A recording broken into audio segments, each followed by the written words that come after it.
리처드 필립스는 히브리서를 열자마자 우리는 우리 시대에 말할 수 있는 가장 중요한 하나의 진술과 마주친다 이렇게 말했습니다. 히브리서는 이렇게 시작하죠. 옛적의 여러 선지자들을 통해 여러 부분과 여러 모양으로 말씀하신 하나님이 마지막 날의 아들로 우리에게 말씀하셨다. 말씀을 강조하고 있습니다. 오늘 우리 시대는 어떤 시대입니까? 하나님은 없고 그의 말씀은 더더욱 없다. 무슨 하나님이 말하냐? 하나님의 말이 들리냐? 없다. 여러분, 만약에 하나님이 말씀하지 않았다면 우리는 어떻게 됐을까요? 모세에게, 예레미야에게, 또 마지막 날 아들을 통해 말씀하지 않았다면 우리는 하나님의 성품과 기준, 그분의 구원 계획, 영원한 나라 전혀 모릅니다.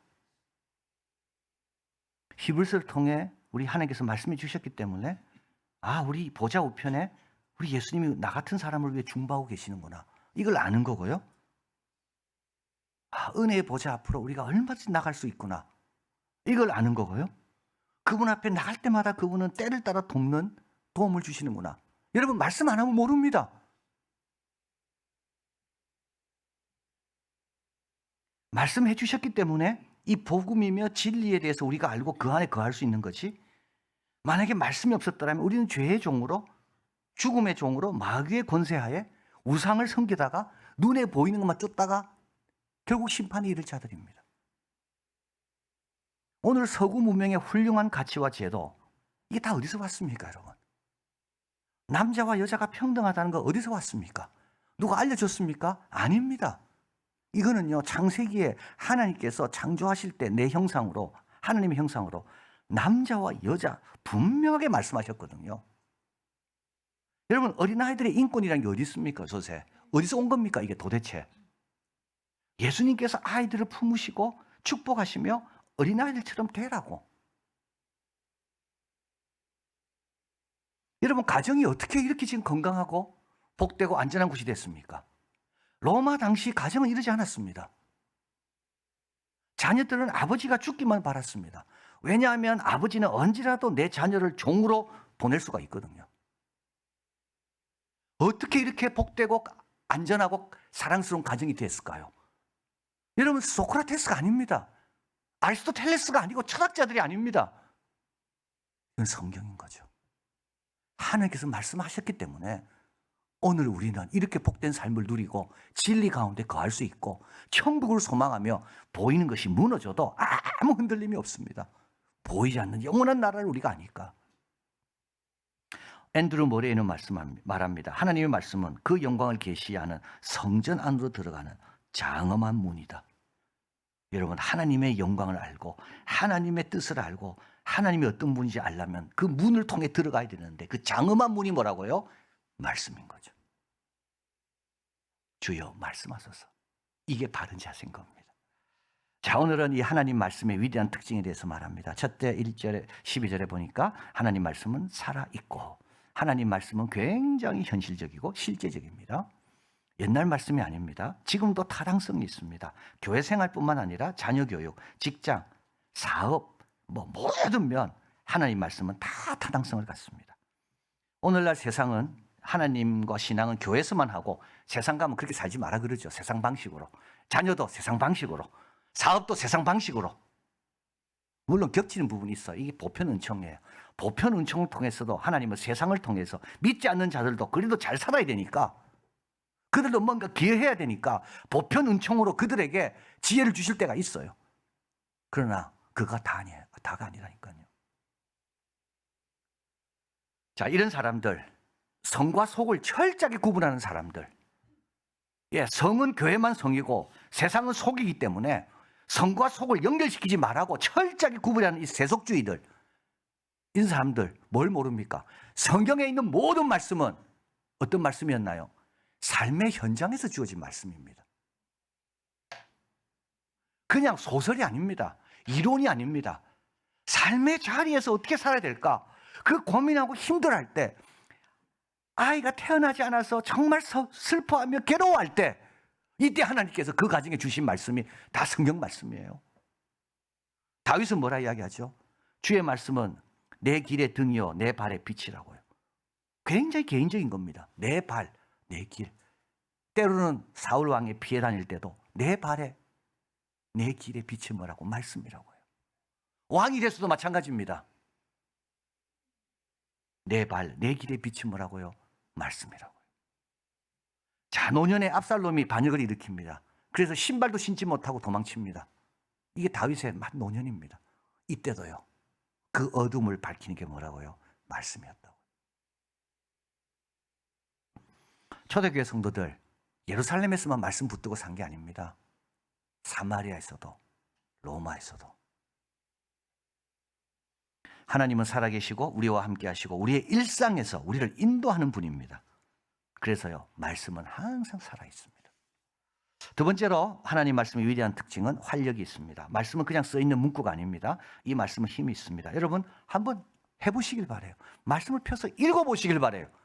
그 말씀이 나에게 어떤 위로가 되고 어떤 힘이 되고 어떤 지혜가 되는지. 예수님께서 다 말씀으로 고쳤습니다. 말씀 한마디면 현실이 만들어지고 평안이 생깁니다. 예수님 다 어떤 도구가 필요하지 않았어요. 말씀으로 다 하신 거죠. 사람의 말도 힘이 있죠, 여러분. 오라면 오고 가라면 가고. 하나님의 말씀은요, 말할 것도 없습니다. 여러분 힘들 때 성경을 펴시길 바라요. 꼭 읽으세요. 이해가 되든 안 되든 말씀을 통해 하나님을 접하게 됩니다. 그러면요, 그 말씀이 나에게 평안도 주고 위로도 주고 근심 걱정으로부터 벗어나게 해준다고. 말씀은 활력이 있습니다. 마지막으로 말씀은 매우 예리합니다. 12절에 좌우의 날선 검보다 더 예리합니다. 혼과 영, 이거는 구별하기가 너무 어렵습니다. 어디가 혼이고 어디까지가 영인지. 그러나 말씀은 다 구분합니다. 관절은 뭐죠? 조인트 아닙니까? 여러 가지 뼈들이 모이는 곳이죠. 참 하나가 다치면 이 뼈를 치유해야 되는데 저 뼈를 건드리지 않고 하려면 얼마나 어렵습니까? 말씀은 그렇게 하십니다. 골수는요, 다 깊게 있는 겁니다. 여러분 깊게 병이 있다면 그걸 들어가려면 얼마나 어렵습니까? 다른 걸 다 해치고 들어가야 되거든요. 말씀은 그렇지 않습니다. 다 거기에 맞춥니다. 그래서 말씀은 우리의 부족한 것은 살아나게 하고요, 우리가 잘하고 있는 것은 더 잘할 수 있도록 도와주십니다. 부작용이 없어요. 부작용, 사이드 이펙트가 없어요. 그대로 복용하면 돼. 그대로 말씀을 복용하면 약한 것은 온전하게 될 것이고 온전한 것은 더 복되게 될 것이고.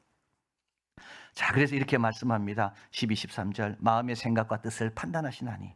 그죠? 숨겨져 있는 생각, 그 뜻들도 말씀이 다 판단합니다. 지으신 것이 하나도 그 앞에 나타나지 않음이 없고. 그래서 주님은 정확하게 진단하시고 정확하게 진단하시고 정확한 진단 밑에 정확한 처방이 내려지시고, 그리고 우리의 결산받으실 이의 눈앞에 만물이 벌거벗은 것 같이 드러나느니라. 결산받을 그날 우리의 모습이 복되게 하기 위해서 주님은 계속 말씀하시는 겁니다. 자, 그러면 이 놀라운 말씀, 살아있고 활력이 있고 나를 고치고 회복하고. 그래서 여러분 주님 앞에 나올 때 우리 주님은 복되게 하려고 나오라 그러는 거지, 우리의 부족한 거 들춰내서 우리를 부끄럽게 하려고 나오라는 분이 아닙니다. 꼭 기억하십시오. 자, 그래서 그러면 말씀을 들을 때 어떻게 됩니까? 4장 2절이죠. 그들과 같이 우리도 복음 전함을 받은 자이나 그들 들은 바 그 말씀이 그들에게 유익하지 못한 것은 듣는 자가 믿음과 결부시키지 아니합니다.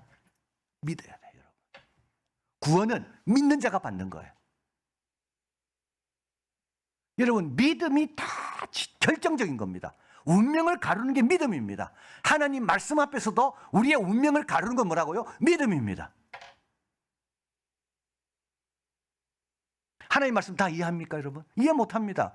여러분 어릴 때 부모님 말씀 다 이해했습니까? 이해 못합니다. 지금 애들이 부모님 말씀 이해합니까? 이해 못합니다. 그럼 어떻게 해야 됩니까? 부모의 사랑과 부모의 지혜를 믿어야 되는 거죠. 그 아이가 복된 아이죠. 하물며 하나님의 사랑과 하나님의 지혜를 우리는 아는데 그분 우리가 다 이해합니까? 이해 못합니다. 그럼 어떻게 해야 됩니까? 믿어야 되는 거죠. 천국 가봤습니까? 못 가봤습니다. 근데 천국이 있다 그런다고요. 그리고 예수님은 우리를 천국으로 보내기 위해 오신 분이라고요. 그럼 어떻게 됩니까? 아멘으로 믿어야 되는 겁니다. 다른 방법 없습니다. 아브라함 갈대우를 떠났습니다. 하나님 떠날 때 뭐라 말씀하셨습니까? 너로 큰 민족을 이루고 내 이름을 창대케 하리라. 여러분, 갈대우르는 그때 문명의 꽃입니다. 갈대우를 떠나는 건 어떻게 됩니까? 비문명 국가로 가는 겁니다. 그런데 어떻게 가나안 그 비문명 국가로 가면서 아브라함이 이름이 창대케 됩니까? 아브라함은 믿고 순종하고 갔다고요. 3장 10절. 그들이 항상 마음이 미혹되어 내 길을 알지 못. 믿는 사람은 주님의 길을 가지 못합니다. 믿는 자만이 주의 길을 갑니다. 3장 11절. 내가 노하여 맹세하며 내가 내 안식에 그들은 내 안식에 들어오지 못해요. 믿지 않으면 하나님 안식에 못 들어옵니다. 3장 12절. 살아계신 하나님께서 떨어질까 조심해라. 여러분, 믿지 않고 말씀을 믿지 않으면 하나님과 가까워질 수가 없어요. 여러분, 혹시 하나님과 지금 좀 거리가 멀게 좀 느껴지는 분이 있죠? 성경부터 읽으세요. 가까워집니다. 엎드려 기도하세요. 예수님의 이름을 부르세요. 가까워집니다. 자, 그래서 하나님 말씀 앞에 여러분 겸손해야 됩니다. 아멘. 나는 잘 모르지만 우리 아버지가 말씀했기 때문에 내가 동의하겠습니다. 믿음을 주셔서 이래야 되는 거예요. 판단하지 말고요. 두 번째로 하나님 말씀 앞에서 우리는 어떻게 되냐면 지각을 사용하고 연단을 견뎌야 됩니다. 5장 12절. 때가 오래되었으므로 너희가 마땅히 선생이 될 터인데 너희가 다시 하나님 말씀의 초보에 대해서 누구의 가르침을 받아야 할 처지이니 단단한 음식은 못 먹고 젖이나 먹어야 할 자가 되었도다. 여러분, 젖 먹는 아이의 특징이 있습니다. 주는 것만 먹습니다. 이런 사람은 계속 주는 것만 먹습니다. 어린아이입니다. 여러분, 수고하지 않으면 어린아이입니다. 믿음의 수고와 헌신이 없으면 계속 젖밖에 못 먹습니다. 장성한 사람이 되려면 어떻게 됩니까? 지각을 사용해야 돼요. 자꾸 묵상해야 돼요. 말씀을 붙들고 자꾸 기도해 봐야 돼요. 그게 어떻게 됩니까? 연단을 받아야 돼요. 연단은 뭡니까? 이 말씀 때문에 어려움도 당하고 이 말씀을 적응하다 보니까 부딪힐 때도 있고 말씀 때문에 힘들어할 때도 있고 이런 사람이 어떻게 된다고요? 장성한 사람이 되는 겁니다. 여러분, 신앙생활은 공짜가 없습니다. 여러분이 엎드리는 것만큼 여러분이 말씀으로 나오는 것만큼 그 은혜가 더 풍성하게 되는 거죠. 있는 자는 받아 넉넉하게 되고. 마지막으로 믿음의 선조들을 본받는 겁니다. 6장 12절. 게으르지 아니하고 믿음과 오래 참음으로. 이들은 다 누굽니까? 이제 히브리서 11장에 나오는데 이들은 다 누굽니까? 예, 말씀대로 살고 말씀대로 인내한 자예요.